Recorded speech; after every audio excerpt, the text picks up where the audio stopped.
I nderuar drejtori i arsimit zotëri Albanez Tahiraj, të nderuar mësimdhënës, prind, familjar, shok e shoqe, ju maturant.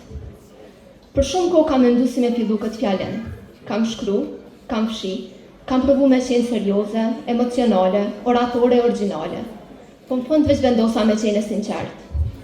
Sot nuk po dal para josh si ndonjë oratore e madhe apo nxënëse shembullore. Por thjesht si një vajzë e cila po mundohet me përmbledh këtë pjesë tjetës që vetë se ka fillu me na mungu, edhe pse ende s'kemi shku. Sot po e ndaj këtë fjalë me zemër e plot emocion.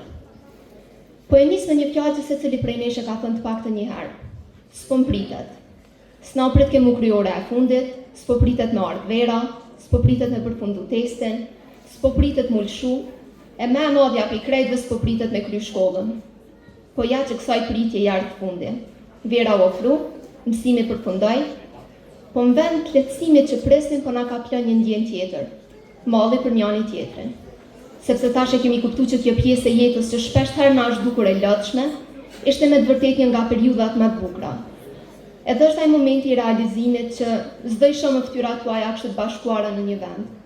E kur i mendoj që këto ndoshta nuk është edhe aq keq mos zgjuaj çdo ditë në orën 6 mëngjesit. Më duket sikur dje dita e parë e shkollës të mesme, ku erdha me shumë ndrojtje, pak frikë, por edhe një kurreshtje të madhe.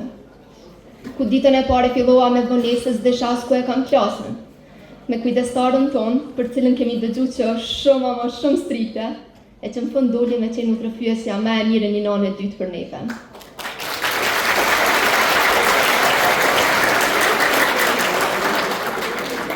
E një falenderim i veçantë ju shkon gjithë këtyre kujdestarëve për çdo këshill, mësim e çortim që na dhanë. Ju jemi vërtet mirënjohës.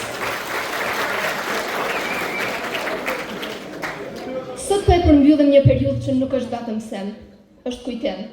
Në këtë shkollë s'kemi mësuar veç formulat e fizikës, datat e historisë apo rregullat gramatikore. Këtu kemi mësuar si me qenë njerëz, si me pas durim, si me dëgjue me respektu tjetrin, si me qesh kur ka arsye, e si me mbajt njani tjetrin